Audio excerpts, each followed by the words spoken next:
Sister Helen here. Glad to join you by Zoom on this momentous occasion. It's momentous because 50 years ago, the Supreme Court of the United States decided in the Furman decision that the application of the death penalty to people was like being struck by lightning.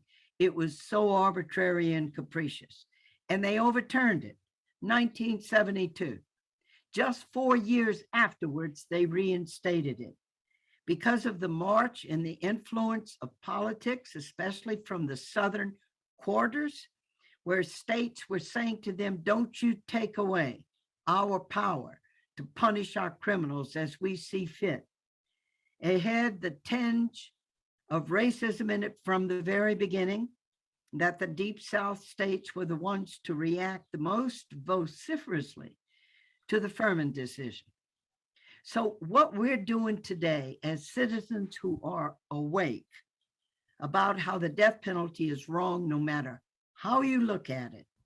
And I'm much more aware now, 30 years into the struggle, of the weaknesses and faults that were built in the Gregg decision of the Supreme Court in 76 from the beginning that made the death penalty bound to be faulty and a failure, an impossible criteria, only the worst of the worst, which nobody knows what that means. To be able to discern, as you claim, that you're going to be able to sort out ordinary murders from the worst to the worst. So it was an impossible criteria that the Gregg decision of the Supreme Court, coupled with complete discretion of prosecutors to seek death or not. And what are we witnessing now? As the death penalty is being shut down because of citizen awareness, but still pockets of prosecutors, like in Oklahoma right now, through the Attorney General, that have just set the docket to kill 25 people in Oklahoma in 2 years. Handing over the discretion to go for death or not and carry it out to prosecutors has been faulty and ruinous from the start. We who are awake, and it is a blessed thing to be awake, and then to stand up and resist the injustice. And I stand with you today, anybody listening to this Zoom, and those of you who are going to put your bodies in visible protest in front of the Supreme Court. I am with you today. As citizens who are awake and committed to human rights, we must press on, and we must do everything in our power to join in groups today. Thank you, Bonowits and others in leadership, to stand up and to keep educating and awakening and igniting the American public to change what is so terribly wrong and deeply against the most human right of every single person, the right to life. So God bless us all, the God of life, the God of compassion, the God of mercy, the God who always chooses compassion over vengeance, mercy over extreme justice. Though I have to add, the death penalty's never been about justice. It's about political retribution for those who are in power. So onward we go. Let us have spirit and verve. Our cause is right, and our spirits are strong. And that is what is finally going to help everyone recognize Furman was right. There's no way constitutionally to apply death to human beings in a way that is not arbitrary and capricious. Have a great day.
Test.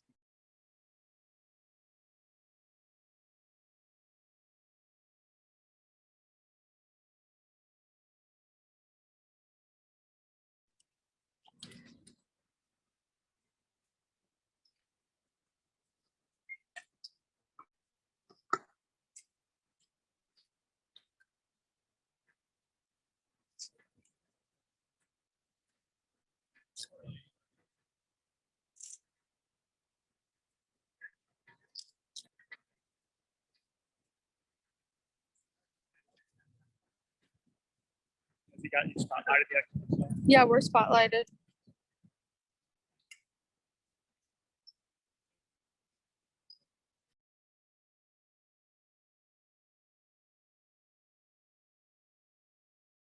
Yep. What do we want?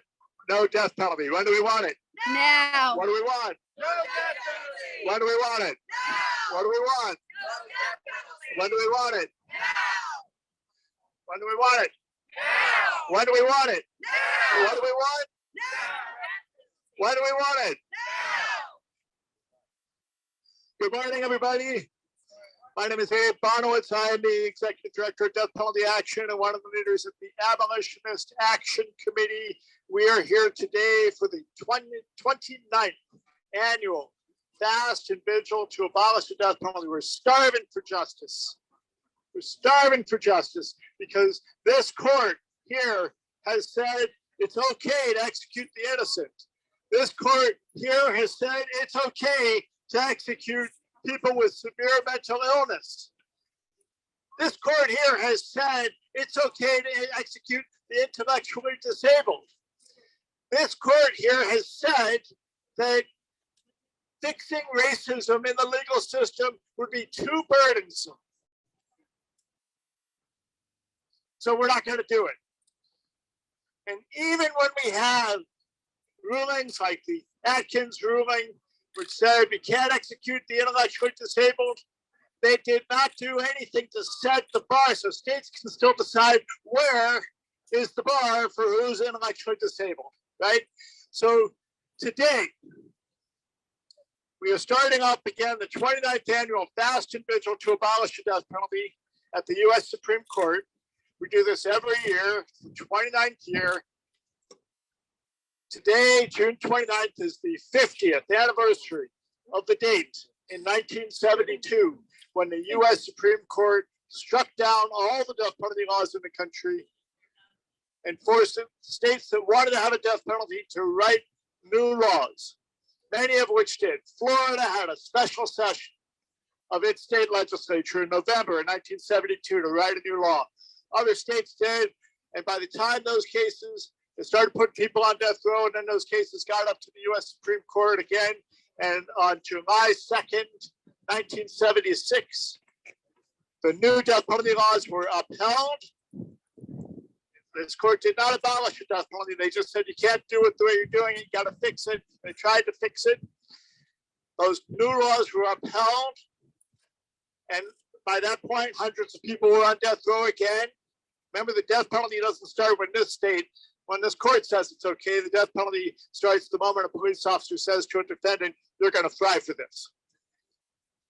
So 1976, July 2nd, they upheld the new laws, and on January 17th, 1977, we resumed executions in this country. And we're now at over 1,500, we're approaching 1,550 executions in the United States since January 17th, 1972. So we're going to be here for all these 4 days. Many of us are fasting. We're all going to be vigiling. We're present outside the U.S. Supreme Court. And we've got some special people with us today who are going to share their voices of experience. And the first one is going to be Chuck Culhane, who will tell us his story. But please welcome Chuck Culhane.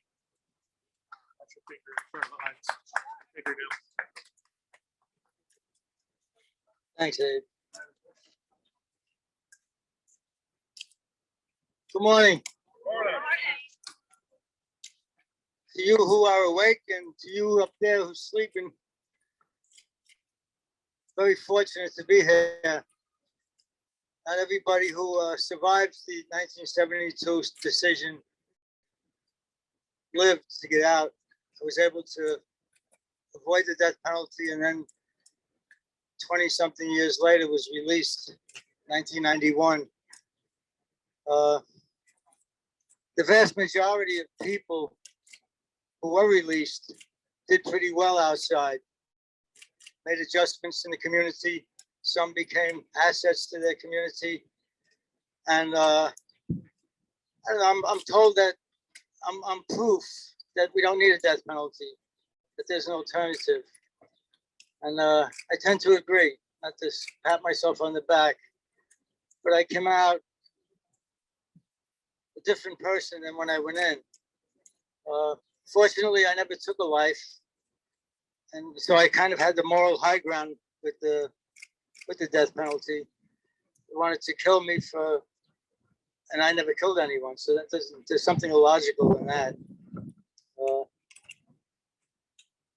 Many of the people today who are facing death are not getting a fair shake. The court, as Abe pointed out, is in a period of regression. Precedent is like overturned. Laws that have been in effect for a while are being ignored.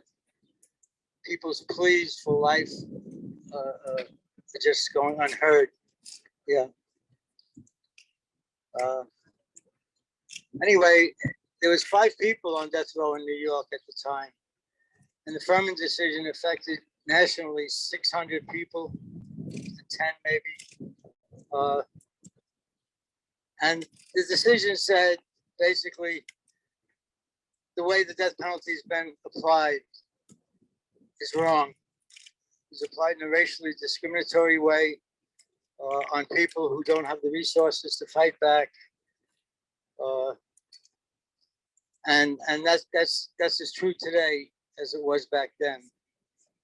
I remember when it happened, I felt like it was just a great step for the country, a great evolutionary step for the criminal justice system, a humanizing step forward. I remember Tony Amsterdam, who argued the Furman case, said the death penalty is a baseline for this country's humanity. If you can kill someone, you can do anything to them, or anything beyond imprisonment. Yeah. I called a friend on the way down here who was on death row with me. I texted him on email, and he sends his regards. Bubba Hayes, he and his co-defendant, Raheem Cornelius Butler, are doing well. Raheem was in the World Trade Center when it came down. He says, gee, I survived death row and I survived the World Trade Center coming down. And he says, somebody must be watching over me, you know? In my life, I was very fortunate to have a great family and friends who watched over me, who helped me make the transition from the young punk that I was to a man, to a grown man. My conviction was a wrongful conviction. I was never exonerated, but the charge of accomplice to a murder was wrong. And my co-defendant Gary, who passed away when he went back on a parole violation, he and I maintained our innocence from day one and agreed to take lie detector tests. We had 3 trials on the same case. And in fact, Governor Cuomo gave Gary clemency at one point. That kind of backfired. But any of the cases that are in courts today are not going to get the kind of hearing that people got back in 1972. That's sad. So I would call on people who people here, of course, and others to get involved in the system. The system will do what it wants if it's not challenged. If people don't stand up for in this case, for the rights of others, for people who are relatively helpless. I get a call almost every day from a guy on California's death row. Fortunately, the governor there has declared a moratorium and the 750 people on their death row, men and women, are safe for the time being. But that could change. If the Republican governor gets in, they could start up the machinery of death again. Anyway, I don't know what else I could say except Can yeah. you take us back to that moment when you learned that you were not going to be killed? Take us through. Yeah. Well, I remember I was inside in the cell. There was 5 of us there. And one of the guards, guy, Mr. Thompson, Mr. T, we called him. And we liked him. He was a good man, I believe. Anyway, he come up to the cell and he kind of whispered. He says, "Hey, they knocked out the death penalty." I said, "What?" And it was just like, it was just a new world, And I of course I was happy, I had at that time an appreciation for life, and I felt good about the country and the direction it was going in, And today I'm it's kind of heavy stuff going on. They took in Oklahoma. They took a 79-year-old man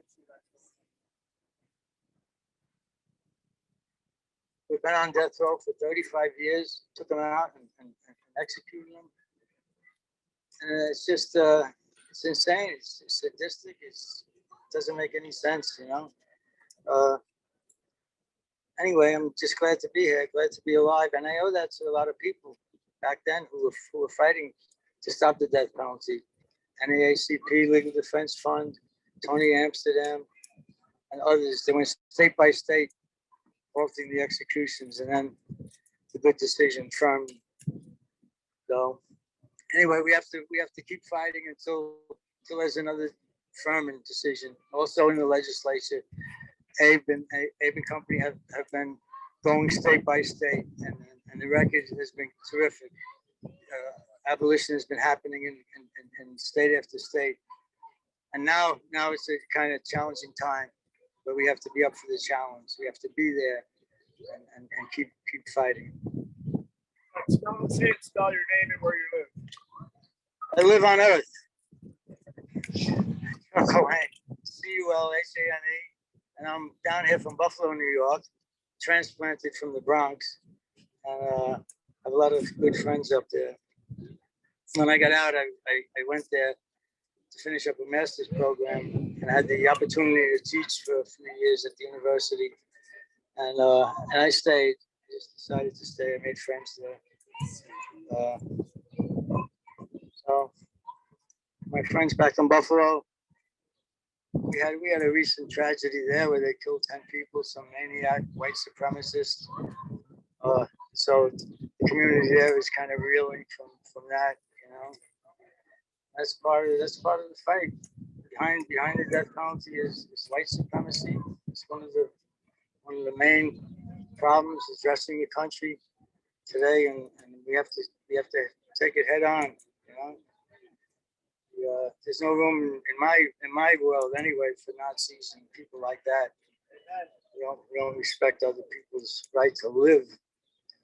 Anyway, thank you for listening, and I hope to talk to you again someday. Thank you, Chuck Culhane. And Chuck will be telling his story in more depth tonight at 6 p.m. right here in front of the U.S. Supreme Court. That'll also be streaming online. And you can get all the information at abolish.org or on the Starvin for Justice Facebook page.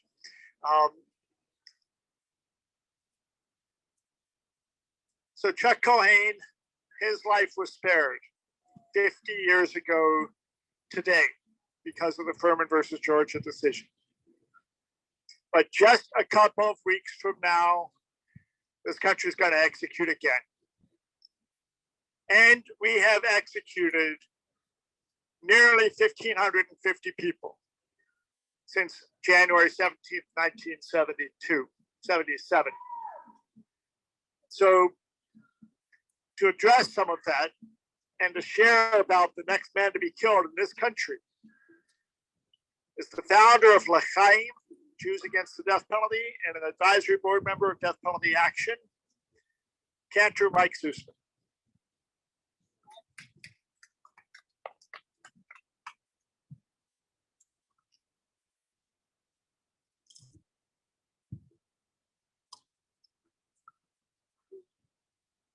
Can you hear me? Thank you, Abe. Chuck, God bless you for being here, and God bless all of us. There is hope for humanity.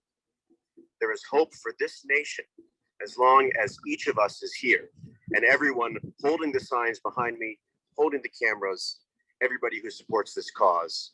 This is the hope for humanity. As Abe said, the next person set to be killed is Ramiro Gonzalez, a longtime pen pal of mine, and the first person in Texas who I corresponded with. I asked for about 10 minutes of your time to talk about Ramiro, a few general words, and then to offer a prayer of forgiveness for the national penalty for the national sin of the death penalty. Ramiro Gonzalez is guilty. Ramiro Gonzalez is repentant. Ramiro Gonzalez was 18 under the influence of drugs and of abuse, the likes of which most of us have never known, when he committed an awful crime. May the beloved memory of Bridget Townsend be an everlasting blessing, and may her spirit guide us all in love. Ramiro would say the same. Ramiro does not expect that his life will be saved, but as he's lived his life, he wants to do acts of kindness to make up for what he's done. Including in that, Ramiro Gonzalez, for over a year now, has wanted to be an altruistic kidney donor. He wants to donate his kidney before he's executed. Once he's executed, the kidney will no longer be valid. It won't be usable to save a human life. Ramiro Gonzalez wants to save a human life before he is killed. Texas has said no. Texas wants to kill Ramiro Gonzalez instead of allowing him to save a human life. I can vouch for this personally from my extended correspondence with Ramiro. Ramiro Gonzalez has never made excuses with me for what he has done. Ramiro Gonzalez is the face of the reason why we should not have the death penalty. Ramiro Gonzalez should be allowed, at the very least, to save another human life by donating his kidney before the so-called pro-life state of Texas murders him. That is the story of my involvement with Ramiro Gonzalez. And a few general words for you. As Chuck said, he referred to the word Nazi. Ramiro Gonzalez last year was scheduled to be put down on Hitler's birthday. Ramiro Gonzalez is scheduled to be killed by lethal injection. Lethal injection was first implemented in our world by the Nazis as part of Achtung T4, the protocol used to kill people deemed unworthy of life, as devised by Dr. Karl Brandt, the personal physician of Adolf Hitler. Other states are using Zyklon B in gas chambers, the same gas used in Auschwitz. This is why I'm holding this here. This is a picture of Elie Wiesel, Holocaust survivor, who famously said, "With every cell of my being and every fiber of my memory, I oppose the death penalty in all forms. I do not believe any civilized society should be at the service of death. I don't think it is human to become an agent of the angel of death."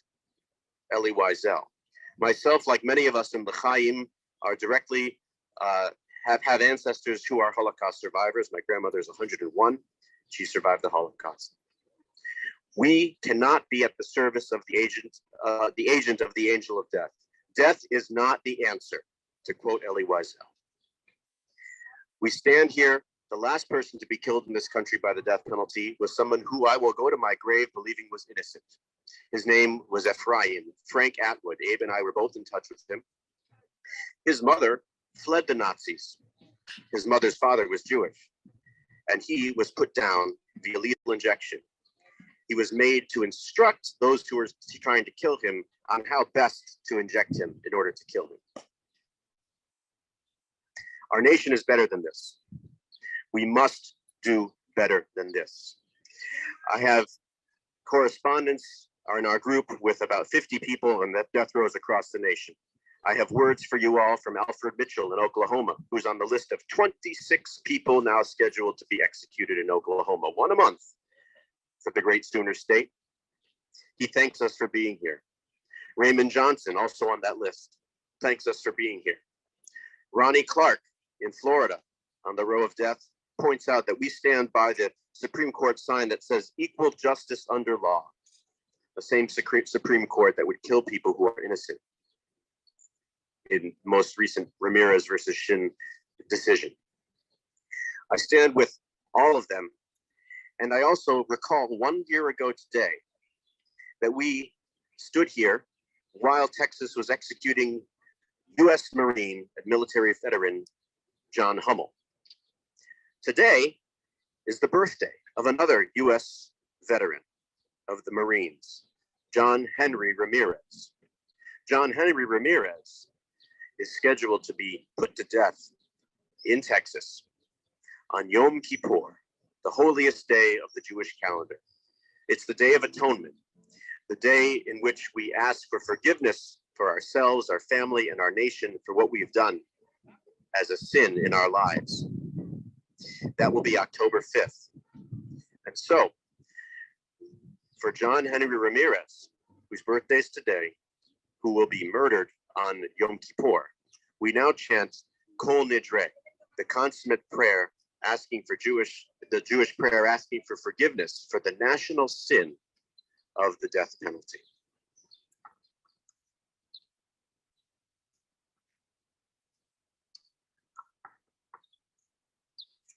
I'll read this in English and then I'll chant it in the Hebrew. May all vows, renunciations, bans, oaths, formulas of obligation, pledges, and promises that we vow or promise to ourselves and to God from this Yom Kippur to the next, when we will kill John Ramirez, may it approach us for good. We hereby retract.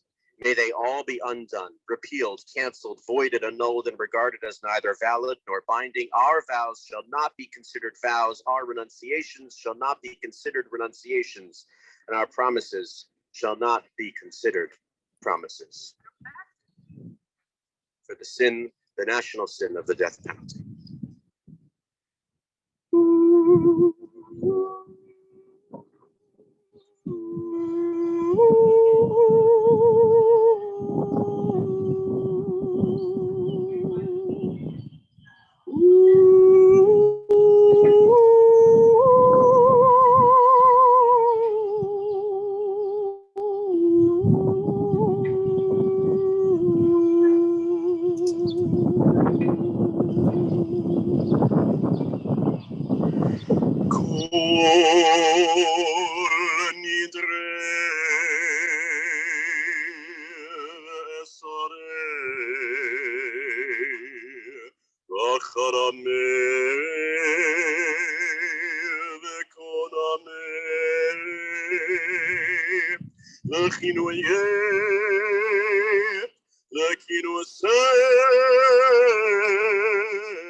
לטובה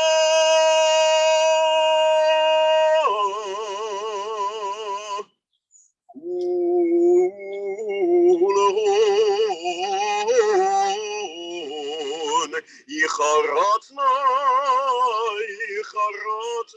בהון ולהון יהון שרן יהון שרן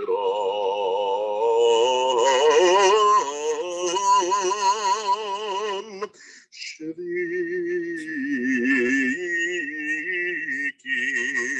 שריקים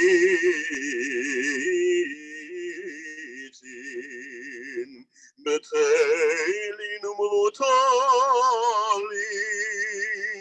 לא שרירין ולא קיימין נדרנה לא נדרה לסרנה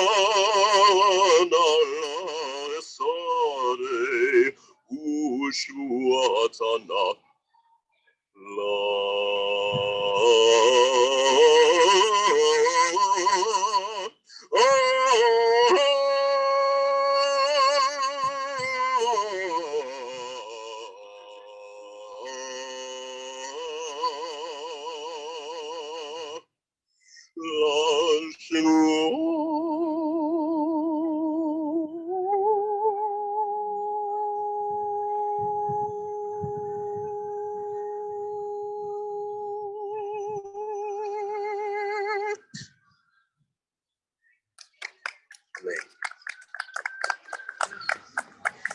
To conclude, I'm going to be blowing the shofar, and I want to remind us all what Chuck said at the end of just now.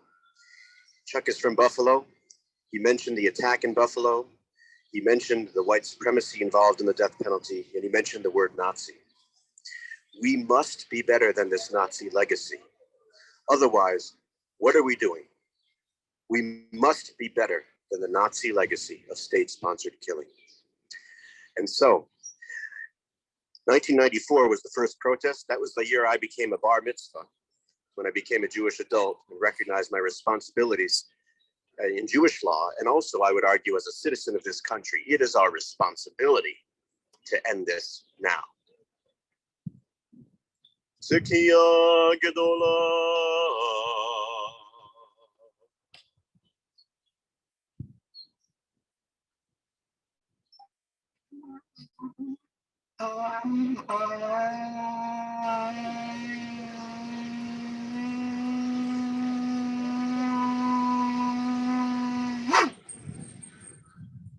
L'chaim, to life. Thank you, Cantor Zoosman. Before I bring up George White, I want to invite Kendal to come forward with the United Methodist Church General Board of Church and Society. He's the director of the Human Rights Program, and we're here outside. Ally, if you want to just pan over, the building immediately adjacent to the U.S. Supreme Court building is the United Methodist Church building. And the United Methodist Church is in leadership on this issue and has been since the 1950s. And they make it possible for us to be able to do this where we do it, because we can use the space there. We're so grateful to be back with the building open. And we use the space here there to headquarter out of while we do this 4-day fast and vigil. Kendal? Thank you, Abe, and to those viewing and those present here. My name is Kendal McBroom, and I come to you as the Director of Civil and Human Rights for the United Methodist Church General Board of Church and Society. And the General Board of Church and Society has had a strong stance in opposing the death penalty. The state does not give life, therefore it cannot take life. And so with that being said, we affirm the position of abolishing the death penalty, and ask that you would join in calling Congress, calling on President Biden, calling on your state governments and state legislatures to end this cruel and inhumane punishment. We ask right now that you would call them and affirm that the death penalty is a death-dealing device that is rooted in a white supremacist framework trying to take the life of those who God has given life to. With that being said, we hope that you will enjoy the remainder of this event as we seek for justice in the land of the living, home of the free, land of the free, home of the brave. Amen. Thank you. And you can take action on all those targets, Congress, President, and your state governors where they're carrying out executions, all of that at deathpenaltyaction.org. It's where to find the petitions and other ways you can take action. Our next speaker is one of the founding board members of an organization called the Journey of Hope from Violence to Healing. He's going to tell us more about that and why we all need to be on this journey with him. Ladies and gentlemen, George White.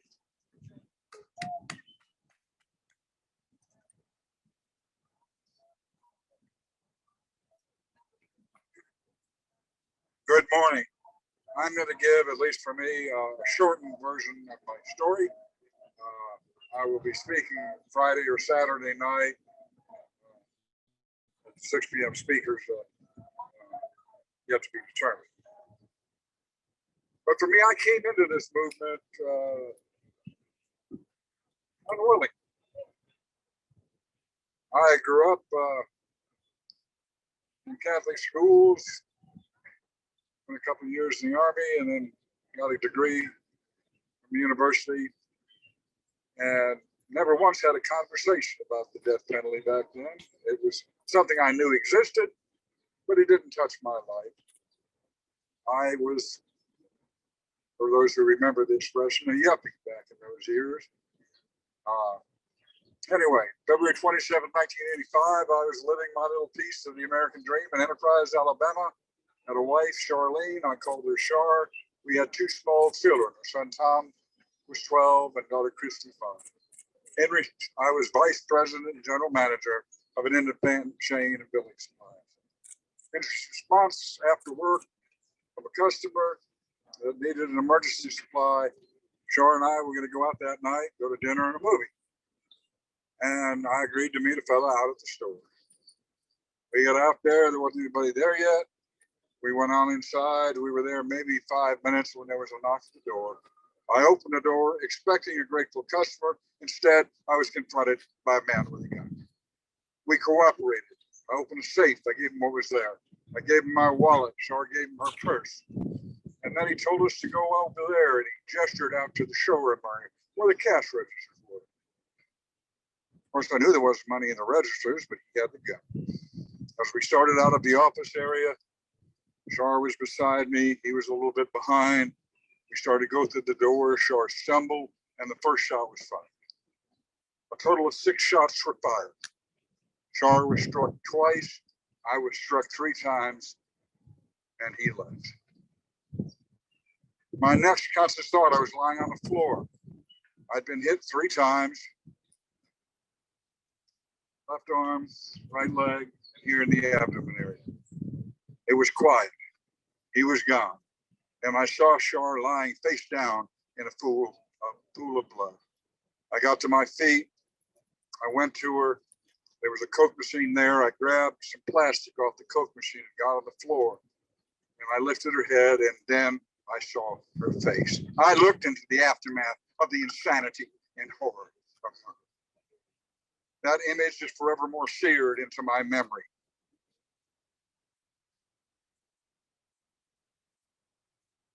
Char died. Obviously, I lived.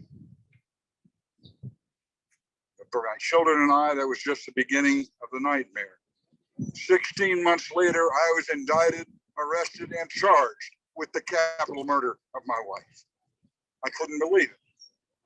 I mean, intellectually, I knew what was going on, but I really couldn't get a grasp around his emotion. To this instant, I don't know everything that happened that night, but I always knew what did not. 14 months later, I went to trial. I had a lawyer appointed to represent me. country lawyer by the name of Paul Young. Following a 2-week trial during which the state of Alabama asked a jury to condemn me to death, this was a death penalty trial, I was convicted. However, I was fortunate. I only received a sentence of life, which in my estimation was another way of dying day by day. But I then went to prison for 2 years, 103 days, until on the first appeal, my conviction was overturned. But folks understand at that point, it had nothing to do with the fact of my innocence. It was because I'd received an unfair trial. Well, by God, I knew that. Paul stuck by my side.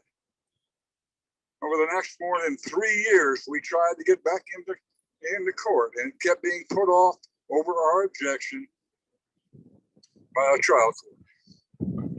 Finally, it took going all the way back up to the Alabama Supreme Court on what they call a writ of mandamus. You ask a higher court to order the lower court to do what they're supposed to do under the law. On March 31st, 1992, more than 7 years from the night Sharon and I was shot, the Alabama Supreme Court ordered me taken back to trial at the end of the month. But it didn't happen, folks, because over those years, Paul and others and I kept looking for proof. And we uncovered 104 separate items of evidence that had been left rotting in state files, kept from us for more than 7 years. That evidence was brought forward, and it proved my innocence, folks, not just beyond a reasonable doubt, but beyond any doubt. We confronted the district attorney with it the next day, on April 10th, 1992. By motion of the state, the charge against me was forevermore dismissed. More than 7 years of what I still look back as my hell here on earth. Now, during all this, where was George White in my heart and in my head? Woo! Folks, I didn't know what hatred was before the night of February 27, 1985. I just thought I did. I hated not only the man that murdered my wife, but I started to get this long list of folks within the system that failed me.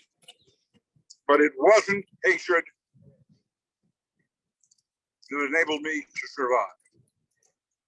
It was love. It was a love of a God that I had cursed. And it was the love of my children, Tom and Christy, who, no matter how bad it got for me, and it did, I couldn't comprehend how it was for my babies. They'd lost their mother. They had the state of Alabama say, your daddy did it. And their response, and this is in no way diminish their anger, their pain, their outrage, but their response was to keep on loving me. And by God, I could not do less. For years, I couldn't remember Shar except as I last saw her. And no one ought to live like that. But today, by the grace of God, a God I had cursed, I can look into the faces of my children, Tom and Christy, and my now 7 grandchildren, and see reflected there the legacy of Charlene White, life and love. And most days, I can smile. Sure, I still have bad days. I'm entitled to them. I met Bill Pilkey in 1993. Bill passed away. It'll be 2 years in November.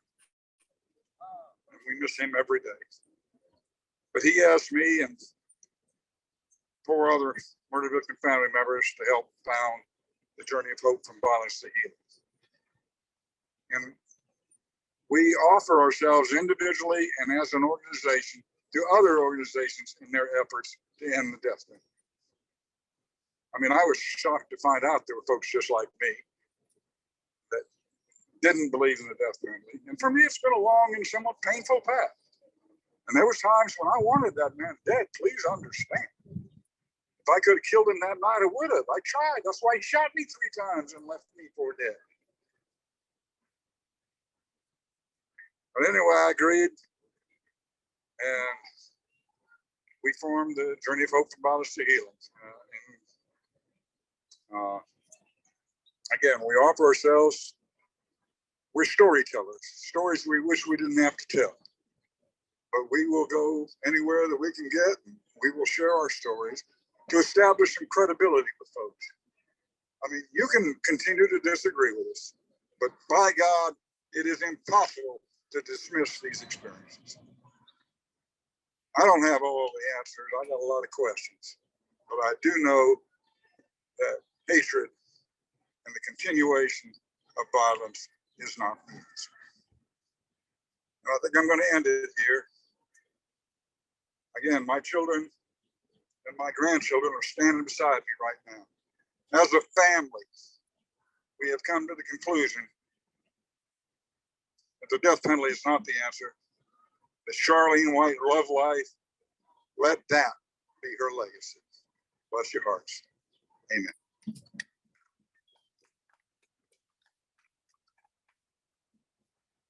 Thank you, George. George White. We're brothers, although you're old enough to be my daddy. But, the experience George just shared is one that got touched on just a few weeks ago when this U.S. Supreme Court, this U.S. Unsupreme Court, as it would be, basically said that people don't get access to the federal courts, even if they have real evidence of innocence. Depending on the type of appeal, I'm not a lawyer, I'm not going to explain all that, but you can find the information at deathpenaltyaction.org. And at the end of the day, this court is saying it's okay to execute people, and not just in this one case, but since Herrera, decades ago, it is okay to execute a person who may be innocent as long as they have had due process. No, we're not killing anybody. Thank you very much. Just do away with the public. Actually, there's many Republicans who oppose the death penalty, and we're happy to stand in unison with everybody across the political spectrum on this issue to oppose the death penalty. We invite people to sign the petitions at deathpenaltyaction.org and to help us reach out to the government. We're going to be delivering another set of petitions to the Attorney General this Friday. So today's the day to go to deathpenaltyaction.org, sign the petitions and share the petitions and help us build the numbers so when we deliver the petitions, they'll have a bigger presence. Our last speaker today is one of my bosses, Magdaleno Rose-Avila. He's the executive director of Building Bridges and a member of the board of advisors of Death Penalty Action, among other things. Magdaleno Rose-Avila. Mira, la verdad es que estamos buscando justicia. Justicia para todos. No nomás los inocentes, pero también los que son culpables de su crimen. Porque nosotros sabemos que no debemos usar la pena de muerte. Ese no es justo. Ninguna persona que lo han ejecutado ha recibido un buen abogado. Por eso estamos aquí. Look, the reason we're here is not just for the innocent, but we're here for everybody who's convicted of the death penalty. Because we know on every case, if you look at it, they did not have adequate counsel. If they did, there would be enough mitigating evidence to say, thou shalt not kill. This government has killed people that should not be killed. Nobody should have the power to kill another individual. We are against street violence, every kind of violence, the racist violence, but we're also opposed to the violence of our government and the violence of this Supreme Court. Let me tell you that I am glad that I am a part of death penalty action, because no matter who it is, no matter where they are, death penalty action is there fighting for their lives. because we know that this country, as smart as it is, as strong as it is, can find another way to protect society. We don't need to have these ritual executions. Right now, as you can see, I'm wearing the shirt that says Free Militia Lucio. Abe, in conjunction with all of our organization and the wonderful sister, Sabrina Van Tassel, who did a documentary about Melissa, we were able to engage hundreds of state legislators, thousands of Latinos, thousands of Blacks, thousands of white folks to ask for a new trial for her. We were able to stay the execution, and the court recommends that they should look at all of the evidence. And when they do, Melissa Lucio will be free. But everybody that's here, everybody that's listening, that got our petitions, that joined us in one way or another, they know that they saved a life. And every day that we work, we save our own lives. And I've been involved, like Abe and others, since the 90s and 80s on capital punishment and getting rid of it. And we've made progress. But we need everybody. Abe is not a lawyer. I'm not a lawyer. None of us are experts on this. But we are experts about love and about compassion and about the truth. And that is how we're going to win. We're going to educate people because we present goodness and love and not hate. Because hate destroys everybody. And we know that it doesn't protect the families of the victims, nor does it help them. We have a responsibility. I have a responsibility to stand up for justice and for freedom and to convince our friends, families, all our associates, and all those who listen that we have a better way in America. We choose love over hate. Gracias.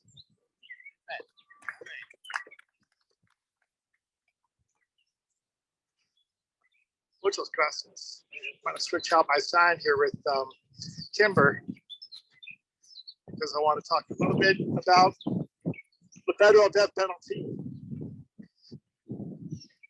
We're calling on Joe Biden to commute all the sentences of people that are on federal death row.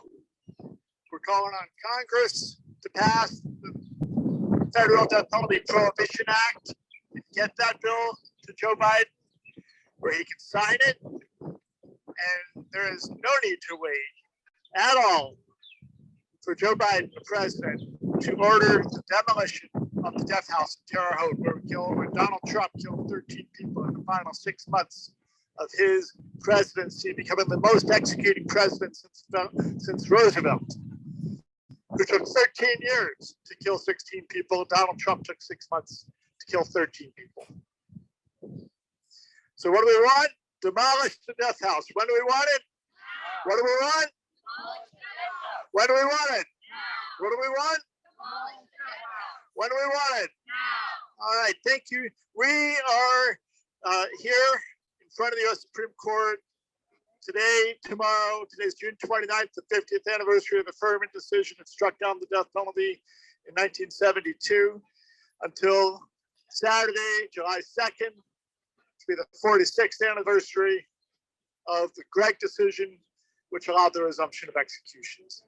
Check it out at abolish.org, Starvin for Justice on Facebook, deathpenaltyaction.org, Journey of Hope from journeyofhope.org, rehumanizeinternational.org. Is that yep.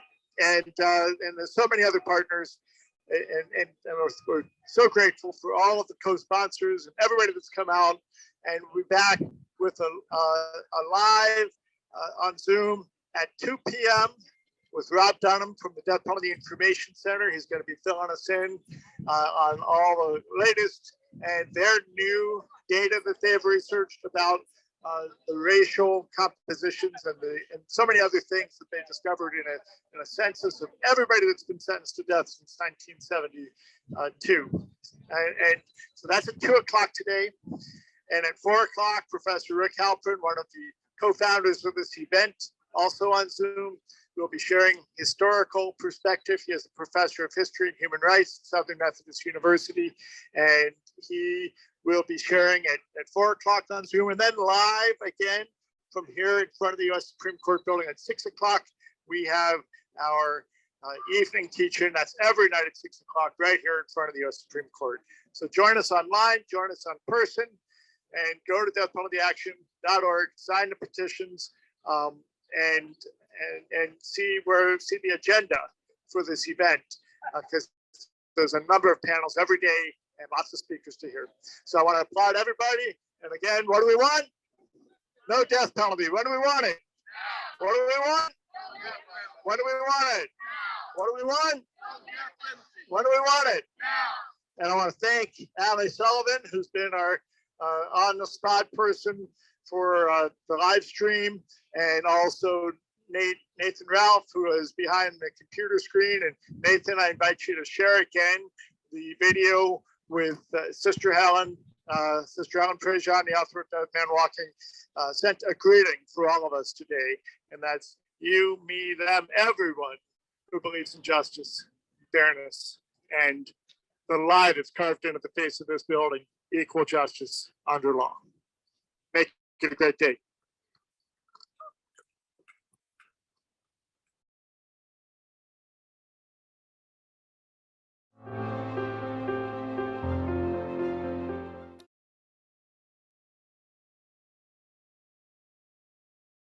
Sister Helen here, glad to join you by Zoom on this momentous occasion. It's momentous because 50 years ago, the Supreme Court of the United States decided in the Furman decision that the application of the death penalty to people was like being struck by lightning.